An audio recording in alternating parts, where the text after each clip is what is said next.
Hi friends, ಎಲ್ಲ ಹೇಗಿದ್ದೀರಾ? ಇನ್ನೇನು ಸೀಸನ್ ಸ್ಟಾರ್ಟ್ ಆಯಿತು. ನಿಮಗೆ 3 ಇಂಪಾರ್ಟೆಂಟ್ ಸ್ಟೆಪ್ಸ್ ಹೇಳ್ತೀನಿ.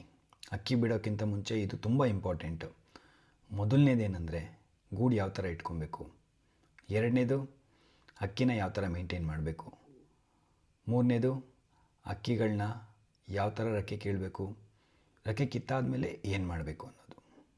ಫಸ್ಟ್ ಸ್ಟೆಪ್ಪು ಗೂಡು ಯಾವ ಥರ ಮೇಂಟೈನ್ ಮಾಡಬೇಕು. ನೀವು ನೋಡಿರ್ತೀರ ಅನಿಸುತ್ತೆ, ಗೂಡಲ್ಲಿ ತುಂಬ ಹುಳಗಳಿರುತ್ತೆ. ಫಸ್ಟ್ ಏನು ಮಾಡಬೇಕು ಅಂತಂದರೆ ಗೂಡನ್ನ ನೀಟಾಗಿ ಕ್ಲೀನ್ ಮಾಡಿ ಇಟ್ಕೊಬೇಕು. ಆಮೇಲೆ ಹುಳ ಆಗದೆ ಇರೋ ಥರ ಮೇಂಟೈನ್ ಮಾಡಬೇಕು ಅಂದರೆ ನೋಡಿ, ನಾನಿಲ್ಲಿ ತೋರಿಸ್ತಾ ಇದ್ದೀನಿ. ಇದು ಕ್ರೇಜಿ ಲೈನ್ ಅಂತ. ಇದನ್ನು ಎಲ್ಲ ಕಾರ್ನರಲ್ಲೂ ಗೂಡಲ್ಲಿ ಬರಿತಾ ಹೋಗಿ ನೀಟಾಗಿ. ಚಾಕ್ ಪೀಸ್ ಥರ ಇರುತ್ತೆ ಇದು. ನೀಟಾಗಿ ಬರಿತಾ ಹೋಗಿ. ಇದೇನು ಮಾಡುತ್ತೆ ಅಂತಂದರೆ ಹುಳಗಳಿಂದ ಎಲ್ಲ ದೂರ ಇಡುತ್ತೆ. ಇದು ಗೂಡನ್ನ ಮೇಂಟೈನ್ ಮಾಡೋದಾಯಿತು. ಇದನ್ನು ಮಾಡಿದ್ರೆ ಎಲ್ಲ ಥರ ಹುಳನೂ ಗೂಡಿಂದ ಆಚೆ ಹೋಗ್ಬಿಡ್ತವೆ.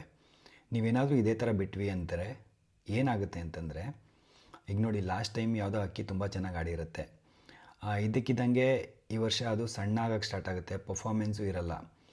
ಕಾರಣ ಏನಿರುತ್ತೆ ಅಂತಂದರೆ ಇದರಲ್ಲಿರೋ ಪರ್ಟಿಕ್ಯುಲರ್ ಒಂದು ಹುಳ, ಅದು ಆ್ಯಕ್ಚುಲಿ ಬ್ಲಡ್ ಹೀರುತ್ತೆ. ಓಕೆ, ಅದಾಗಿದ ತಕ್ಷಣ ಆಟೋಮೆಟಿಕ್ಕಾಗಿ ಅಕ್ಕಿ ಸಣ್ಣ ಆಗೋಕ್ಕೆ ಸ್ಟಾರ್ಟ್ ಆಗುತ್ತೆ. ಅದರಿಂದ ಅಷ್ಟು ಪರ್ಫಾರ್ಮೆನ್ಸು ಇರಲ್ಲ. ಸೊ ಇದೆಲ್ಲ ಅವಾಯ್ಡ್ ಮಾಡಬೇಕು ಅಂತಂದರೆ ಈ ಥರ ಕ್ರೇಜಿ ಲೈನ್ ಅನ್ನೋದು ಬರುತ್ತೆ.